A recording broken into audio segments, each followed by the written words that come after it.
Hello, friend. I'm Piano Man Steve Lungrin, founder of PianoManApproach.com, LearningMusicIsFun.com, and creator of the Piano Man Approach online video piano course series. And thank you very much for being here. I try to put one of these out every week on YouTube, and this is today we're going to be doing a song demonstration video, and this is where I'm going to kind of walk you through how to play a well-known song using the components that I teach over at Piano Man Approach and my sort of magical 5-step song learning formula.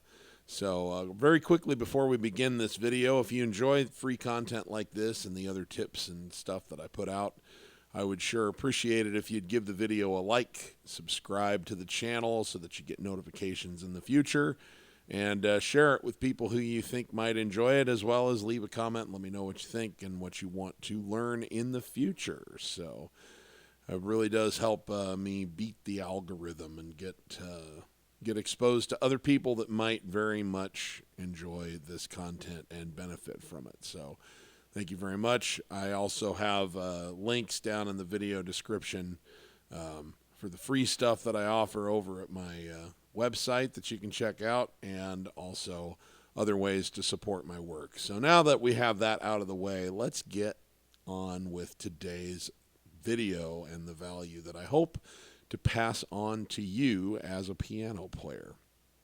So what we're going to be working with today is Wichita Lineman, which is most famously done by Glen Campbell.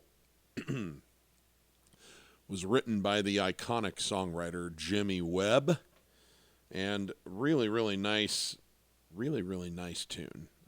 Fun piece of work. As always with these song demonstrations, I've put the chords and the lyrics down in the video description for you, so that's one less step for you. You can just kind of scroll down and see the text of the lyrics with the chord symbols that I'll be playing off of right down there. So at any rate, there's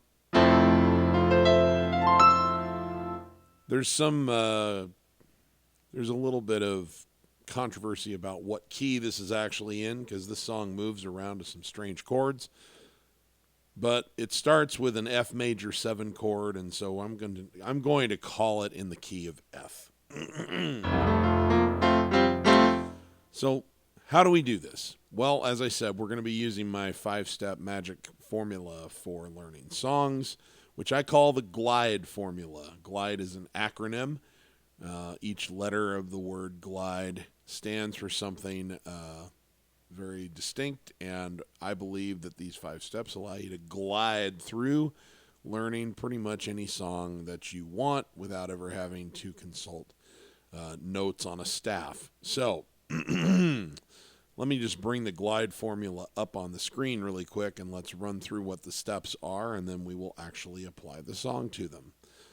So as you can see here, the first letter is G, which stands for get the chords. There's a lot of places you can look. In some cases, you might be able to find them free with song lyrics. In this case, that's true because it's down in the video description. But in other cases, you might have to purchase, like either guitar tabs, or even sheet music will usually have the guitar chords above the staff. So you might have to go to Hal Leonard or someplace like that, or some app that sells sheet music. But we'll ignore the written notes and only pay attention to the guitar chords above. And as I said, I've got that covered for you in this video. Just scroll down into the video description. Step 2 is L. Listen to the song, which you can pretty much do for free on all kinds of platforms. YouTube will usually have it. Spotify, Apple Music, all of those places are going to have it. So pick your poison. Take a listen to the tune either now or after you've seen this full demo. It's really up to you. Step 3 is I, which is identify the feel. This step is really about finding the core rhythm pattern that we're going to use to turn the chords into an approximation of the recordings. I teach 4 essential rhythm patterns, which I call the 4 essential feels over at the Piano Man Approach, and we'll try the different feels out and see how they work with this one. But that's what step 3 is. It's finding the rhythm pattern you're going to plug those chords into. Step 4 is D, which is drill it down. And basically what I mean is, now that we have something simple, once you find sort of a very, very simple rhythm pattern that works, now get the chords under your hands and just kind of get from beginning to end so that you're not guessing how to get through the chord progression. You need to have that kind of covered so that you're not having to use your brain when you get on just, moving from chord to chord when we get to step 5, which is the E, which is enhance with simple improv and signatures. And we're going to talk about some of my simple and very easy improvisation techniques that are based on the chords that you're already playing. But you want most of your brain power to be able to be dedicated to step 5. And that's why we go through the step 4 and drill it down good. So now that you know the process, let's assume that you've made it through steps 1 and 2, which is get the chords, which you have in the video description, and that you've listened to the song. And let's get back to the teaching apparatus here. And we're ready to pick out our essential feel. So the way that you do this is, now you've heard the song, so you have some semblance of what we're going for. And so now you take the chords and you run the chord progression through the rhythm patterns. Well, let me show you. My first rhythm pattern that I teach, my basic feel, I call it, is just quarter notes in the left hand, like 1, 2, 3. And the tempo that we're going to be striking here is going to be like, I am a lineman for the county. Right? 1, 2, 3, 4. So we just establish that down here. And then for the right hand, all we do is the first strain of this rhythm pattern is to come down on counts 2 and counts 4 with your right hand on the chord. So like 1, 2, 3, 4. 1, 2, 3, 4. So we see how it sounds when you do it like that. Here's the tempo. I am a lineman for the county. And it goes to a B flat major 7 chord, which we'll talk about in a minute. So, I am a lineman for the county, and I drive the main road, searching in the sun. It's okay, but it's like, that gives you a sample. It's like, does that sound right? Is that the feel of the song that we're really looking for? It kind of works, but it's like, that's not close enough to the sweet spot for me. I'd want to keep searching. I'd want to try something else. Okay, so then we move to the country feel.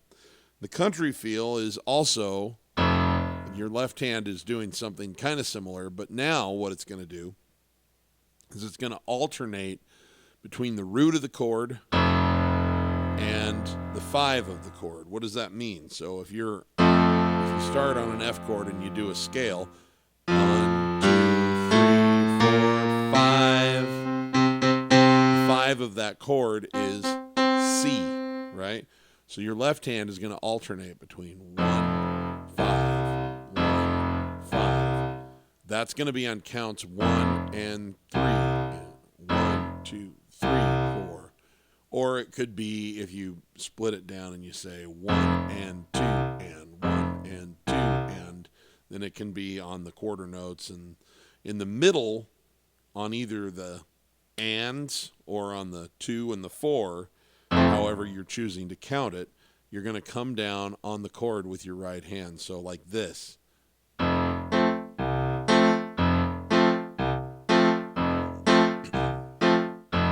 Okay?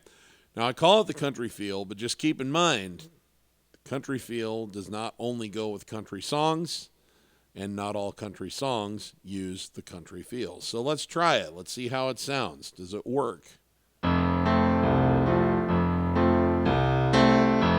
am a lineman for the county,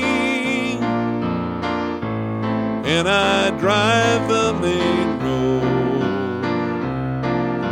Searching in the sun for another open love.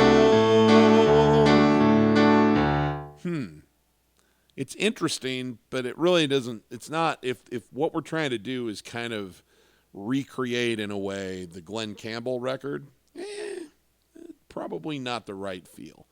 But it's good to know these different rhythm patterns, because if you wanted to try to create a different sounding arrangement of a song, then you can try using those chords in a different rhythm pattern and just see if you like the way that it flows that way. So you could turn it into that. There's no reason why this song couldn't be played that way, but it's not what it's not the same kind of feel that Glen Campbell used. So then we have a waltz feel, but that's only for songs that are in 3/4 time, or that have 3 beats per measure. That looks like this. We know that's not going to work because this has got 4 beats per measure, or at least 2 beats per measure. So we know that the waltz is out. So that really leaves us only one of my essential feels left, and it's what I call the syncopated feel, or we affectionately over at the Piano Man Approach call it the heartbeat. And that's because it has kind of a sound of a heartbeat. It's like this. On the root of the chord, the left hand goes thump, thump, thump, thump, thump, thump, thump. So 1 and 2 and 3 and 4 and 1 and 2 and 3 and 4. And over the top of that, to start out, all we do is play quarter notes with the right hand. So it's like this. 1 and 2, 4, 1, 2 and 3, 4 and 1, 2 and 3, 4 and 1. And over in the courses, and I think I've even got a few videos here on my YouTube channel where I actually show some fun little drills that can help you work out the hand independence on that if you're struggling with that, but I don't have time in this video. So let's see how this feel works. I am a lineman for the county, and I drive the main road. Oh, can you hear it? Can you hear how the song just kind of slid right into the sweet spot there? Like, there's other stuff we can do to mold it even more, but oh my goodness. Can you hear how out of those 4 rhythm patterns, one of them just kind of nailed it, right? That's what I love about this. One of those 4, with at least 90% of all popular music, is going to land right on the target every time. And this song is begging for that heartbeat feel. So now we know our feel. All right? So we go on to step 4, which is drill it down. That's where we're just going to run this thing through without doing any bells and whistles, nothing fancy. We're just going to run this thing through and get the chords under our hands, right, while using that rhythm pattern. Okay? If you are a piano player with a little more experience, then you might very well be comfortable with more complex chords, and you can actually do the drill it down with more complex chords, because this, you'll notice this has got like major sevenths and it's got minor sevenths and things like that in it. If you are not as experienced, then what you can always do is drop everything to the right of the chord symbol and just play just look for whether it's a major or a minor. And in this case, we don't have any diminished or augmented triads. We might have a few suspended, but basically just dumb it down to major and minor only and just ignore everything else, because all that means is take a major triad or a minor triad and then add a 7 or add something to it. So that's something that you can do as well, just to get the chord progression under your hands. You can always add those kinds of elements in later as you grow. As you grow with as a player, the song can grow as well. That's one of the things I love about this method of playing, is that there's room for you there's a place for you to walk in at a very, very inexperienced level, and there's the whole world of growth available to you, and the song can just become more sophisticated. The way you play it can become more sophisticated as your toolbox and your skill set become more sophisticated.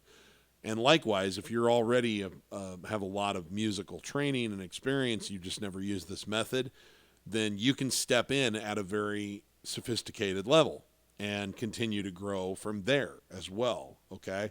But whereas when you're reading music off of a page, which is a lovely skill and it's got its place, and I'm not here to trash it, I'm just saying you're kind of at the mercy of whoever wrote it down, and they wrote it for a particular skill level.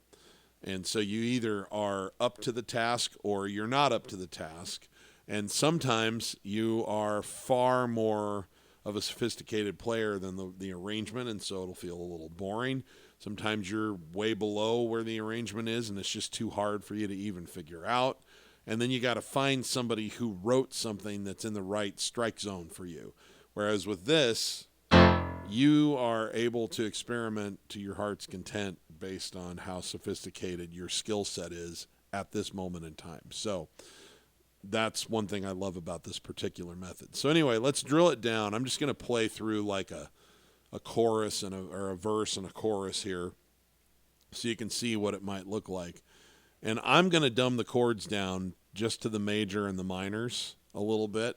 I'm going to simplify them for our less experienced players to see what it might look like, okay?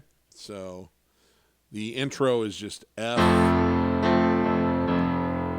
G minor 7, and then a G minor over an F chord, over an F bass. That's what it looks like if you're not familiar with that. When you see a chord and then a slash and then another chord, it means the first chord is what you're playing with your right hand. What's on the other side of that slash, to the right of the slash, that's what your left hand bass note's going to be. So it goes F, G minor over F, G minor over C. Okay, and then it says, I am a lineman for the county, and it goes to a B flat chord. Then it goes to an F over an A bass. And I drive the main road. And then it's a G minor over C again. A lot of strange bass notes in this song. D minor, searching in the A minor for another, that's a G major, overload D. I hear you singing in the wire, goes to a C chord. I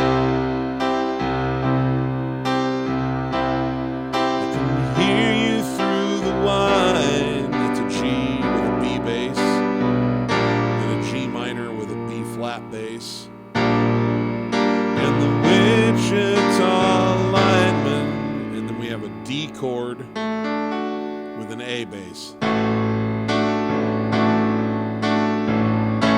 to an A chord is still on the line, and it goes to a B flat chord, then to a C chord, back to a B flat chord, and then a B flat over a C. I know I need a small vacation. Okay, so let me now, I wanted to kind of call out those chords as I was playing it, but let me just run through it without any of that, and I won't even sing. I just want you to see the chord progression underneath my hands now. So we start out.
Okay. So, what I love about this is if you did nothing else, that's a pretty darn good facsimile right there already, okay? So we've done no improv. We haven't even used the sevens or the major sevens or anything. All we've done is the most simple, most direct version of the chords, and we haven't adjusted the rhythm pattern. We haven't added in any signatures or improv, and it already sounds pretty awesome, right? That's what I love about this, is that when you really get familiar with your chord symbols, and you get familiar with these rhythm patterns, in a matter of minutes, you're at least doing that, and you've already got a pretty darn good sounding song going on. And it can only get better as you start adding other elements to it. So I love that about this method. That's why it really resonated with me when I first learned it, and why I've kind of built my career around it. And I personally at that point was like, I really don't need to read music anymore. This is my new way of doing things. So, not telling you not to read music. There's a lot of other settings that it's a wonderful skill to have.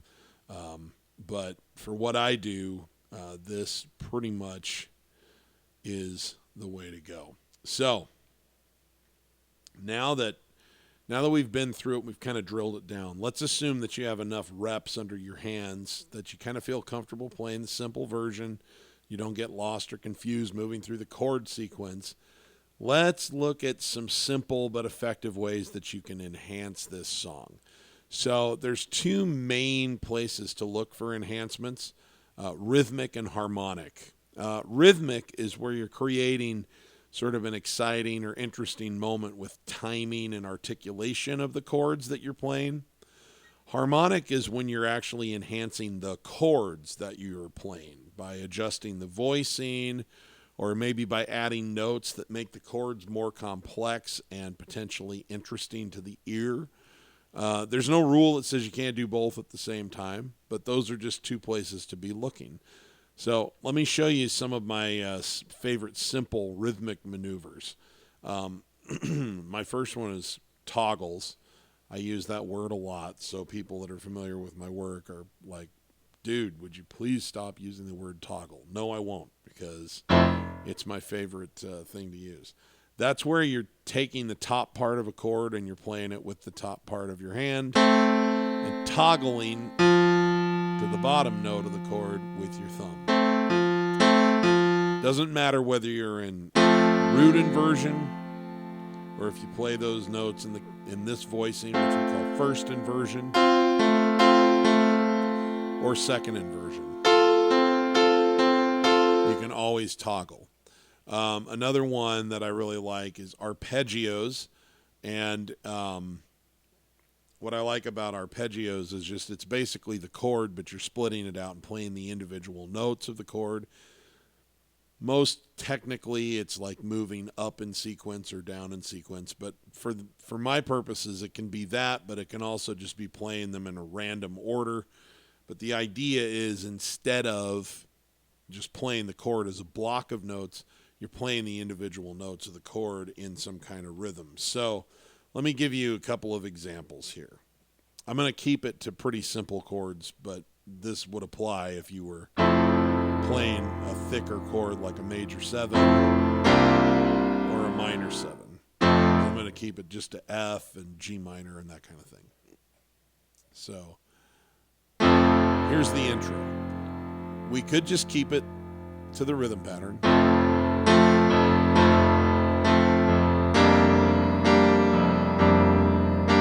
But what might be nice is a little bit of toggling and a little bit of arpeggiating. Let me demonstrate.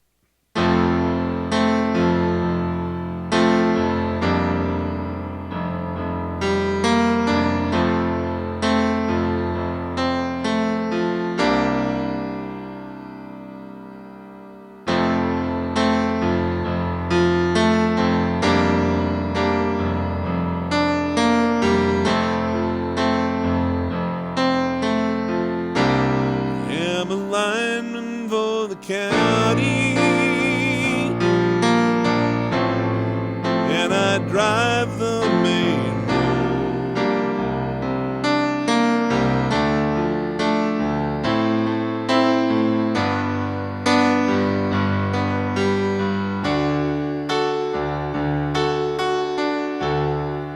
So just see how that makes for it. What I love about those maneuvers is that you can add so much to the song, but you don't have to move your hand around at all. Like, you're already on this chord, right? You're already on this F chord, and look how much mileage you can get out of just those notes. And you don't have to go all up and down the keyboard. You can just do so much right here. You know, and sometimes simple is more effective. Sometimes simple just sounds better. So I love that about these two maneuvers, toggling and arpeggiating. They just have so much ore for you to go down and mine out. And as I say, it's great because if you are an experienced player, then you have all kinds of little goodies that you can do. And if you're an inexperienced player, well, guess what? You have a great place to start, and there's a lot that can be accomplished without the trouble of having to move your hand around to places that you feel a little shaky and unsure about. Okay? So here's another thing that we can do. Harmonic maneuvers are when you change the voicing of a chord. Maybe you play it in a different inversion on purpose. Maybe you're adding a note or some notes just to create a more complex version of the chord. So let me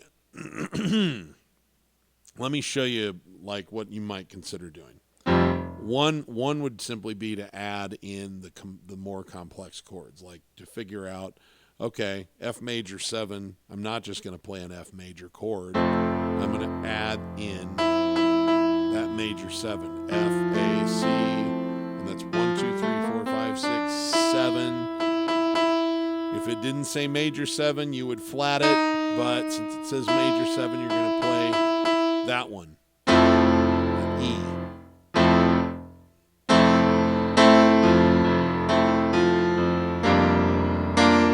This is a G minor 7. 1, 2, 3, 4, 5, 6, 7 on that G minor scale, but 1, 2, 3, 4, 5, 6, 7, flat it. So we're going to play the G minor and add in that 7.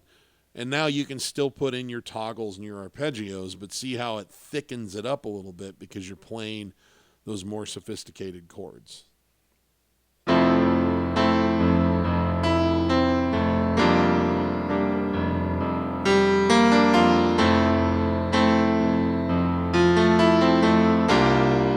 I'm a lineman for the county. Another thing that you can do is to use the different inversions of the chords. You can choose different inversions to just kind of create different kinds of moods. So what you want to do is play around and say, okay, what does F major 7 sound like in root inversion? Like this.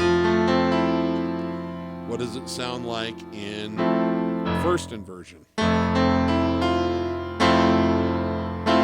right, about second inversion. Each one of them, while it's the same chord, has a slightly different sort of like chroma to it, if you will.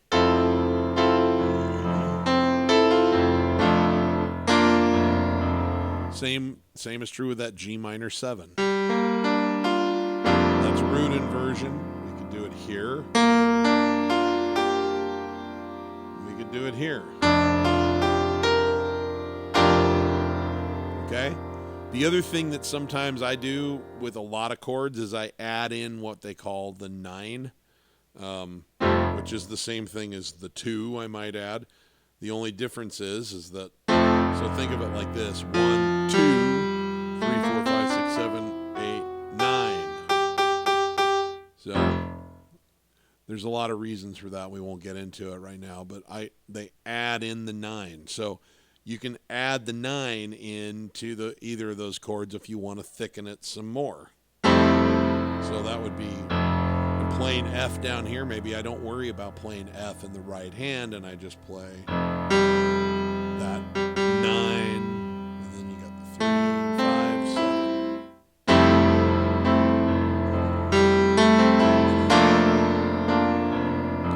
And I can do the same thing with that minor chord. 1, 2.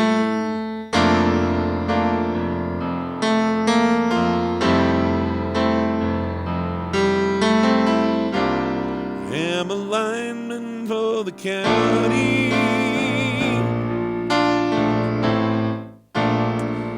Here we get to this B flat major 7, for example. I could play it here. I could play it here. So I have all kinds of options. And what I like to do is just kind of use the inversions to work my way up and down the keyboard kind of effortlessly. Now, this takes a little bit of practice. You have to become very, very comfortable with the different inversions of the chords. So if it's, there's going to be a learning curve for everybody with this kind of stuff. And I would say there comes a point in time when the easiest thing is to use different inversions of the chords. And you'll find yourself kind of like...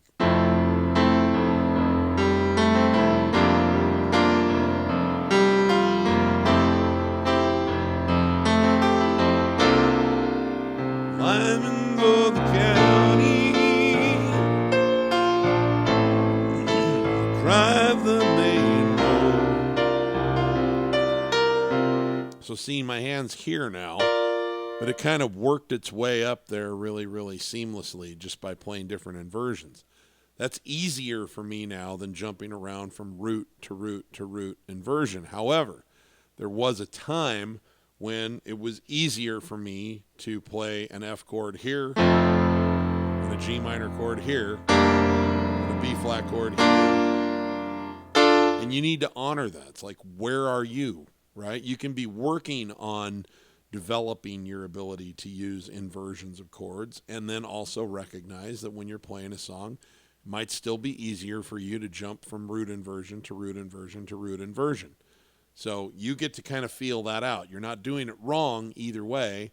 I'm just showing you enhancements that you can do as your skill set improves. So when you throw in these kinds of harmonic enhancements along with those rhythmic enhancements like toggles and arpeggios, suddenly you've got kind of a lot to work with.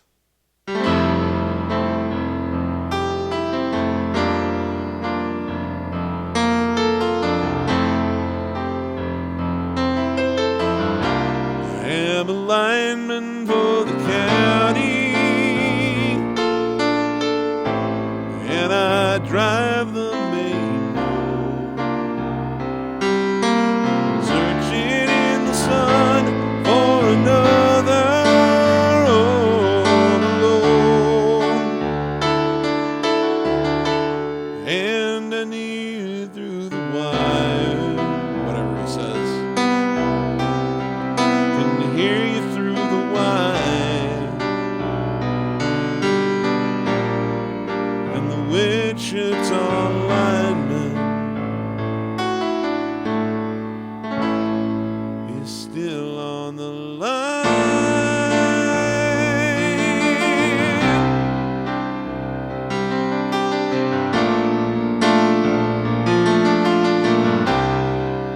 Right? So that's what's really fun about this, is that as your skill set grows, the more complex you make the chords, the more interesting choices you have to make with your simple rhythmic stuff. So it's like, as you build out your capacity for rhythmic enhancements, they only get more exciting as you build out your capacity for harmonic enhancements, and they play on each other.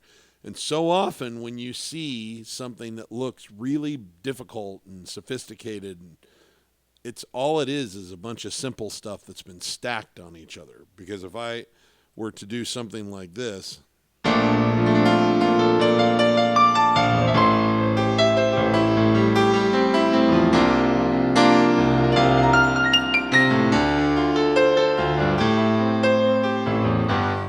all of that is nothing but arpeggios, and I'm just moving my hand from this place and then to the same place an octave higher and to an octave higher. blah, blah, blah, but it's the same maneuver. So it's like I mastered the maneuver, being able to do like an arpeggio here. And then I just could do it here, and here. And it sounds so cool once you get it in rhythm and all of that, but it's a simple maneuver.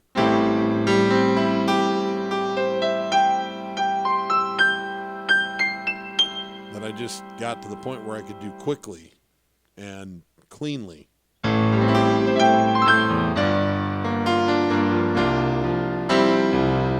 So that's what we're driving for.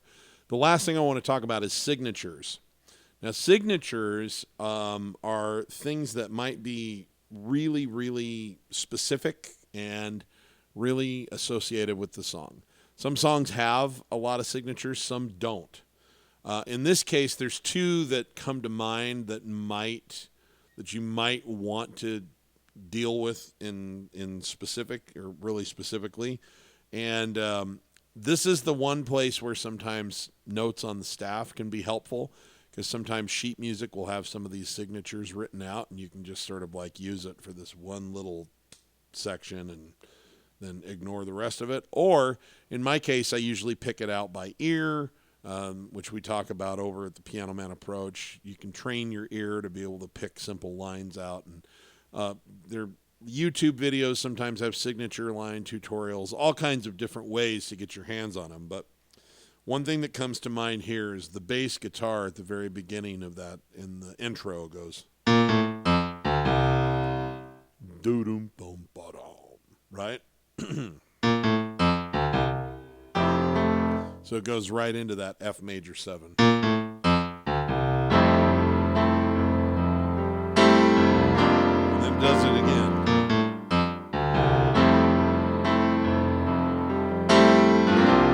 I am a lineman for the county.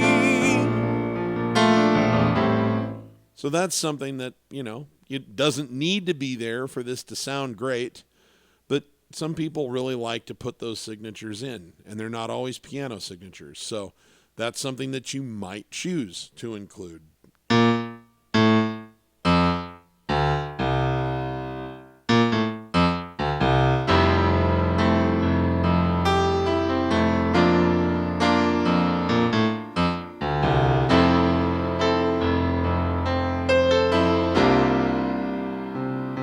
Okay, now another one is when he says, "Still on the line," right? It kind of, there's a little thing where it's like da da da da da da da da da da da da da da da da, right? Well, that's something you might want to put in, and it's basically, let me see, where's that part of the song? It says, hear you through the wire, and I hear you singing through the wire, and I hear you through the whine, and the Wichita Lineman is still on the line. It goes up to that high note there. And that's the note, the line, and you can kind of hear the.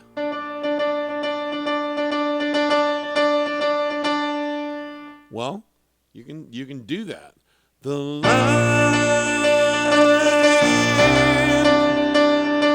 and then it's like ba da da da.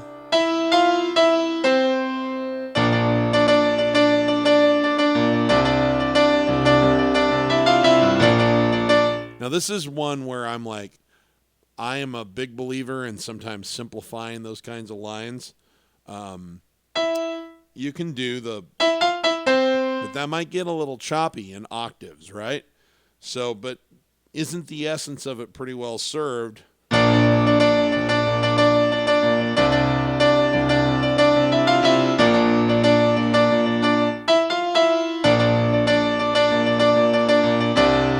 Then your hand doesn't have to do something quite so, so acrobatic.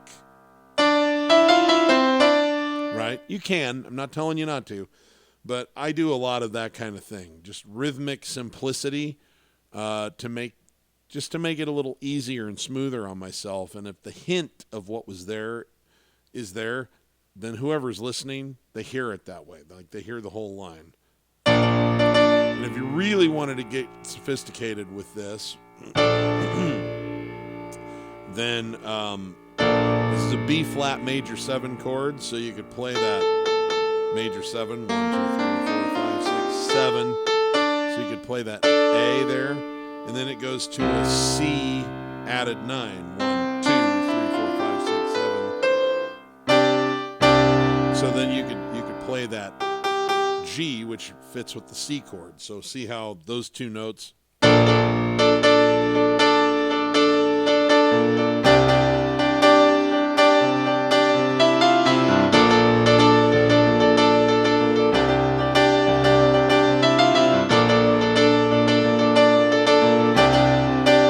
Need a small vacation, and I do.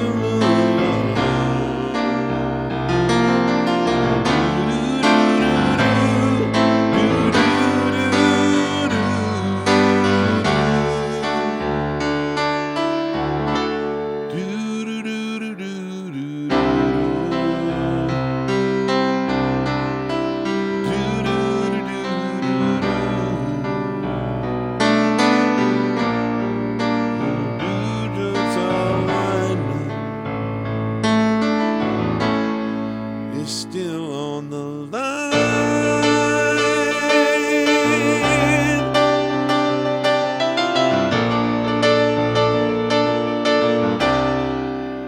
Okay, so these are just some ideas. The beautiful thing is, if you want to, you can make a plan. You can sit down with this toolbox and you can identify, you can take the time to play with the chords and identify, here's what I really like. I like this inversion, and I like this lick, and that's fine. You can make a plan, and you can kind of try to keep it relatively the same every time and kind of perfect your plan. But you can also just develop, tools like arpeggios and toggles and get to know your inversions really well and get to understand the different parts of a chord and a scale so that you can add in nines and sixes and that kind of thing just to thicken the chords up. And then you can simply, as you're playing, you can just make choices in the moment, on the fly. And every single time you play, it'll be a little bit fresh. It'll be a little bit different and a little bit unique. It'll be close enough that the average person's not going to notice that you changed it up a ton. But for you, every time the experience is going to be a little bit new and a little bit exciting. And that's one of the things I love about it, because I never feel bored with a song, because every time I play it, it's just a little bit different. And even if I happen to play it basically the same way 2 times in a row, I was still in the moment making a choice, right? I wasn't preordained. I just happened to make the same choice. So there's something about it that's a little bit spontaneous and fresh. So that's one thing that I really love about it. So now all of this can also be applied while playing the melody. I just don't have time in the right hand instead of singing, but I don't have time to go into that in this video. But I hope that this has given you some food for thought, given you a few things that you can walk away with, not just for this song, but for other songs, and start to apply to your own personal practice of piano.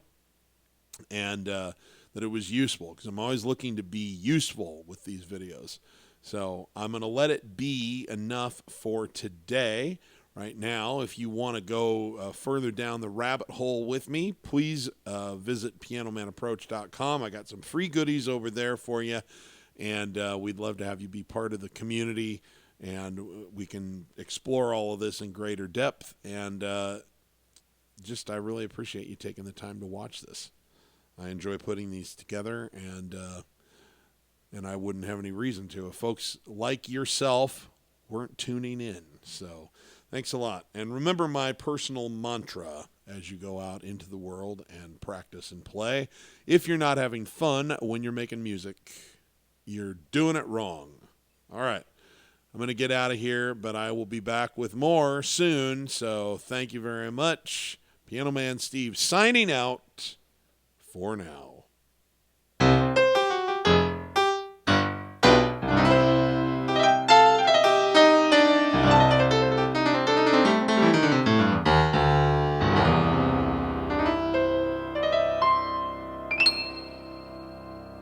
Bye-bye.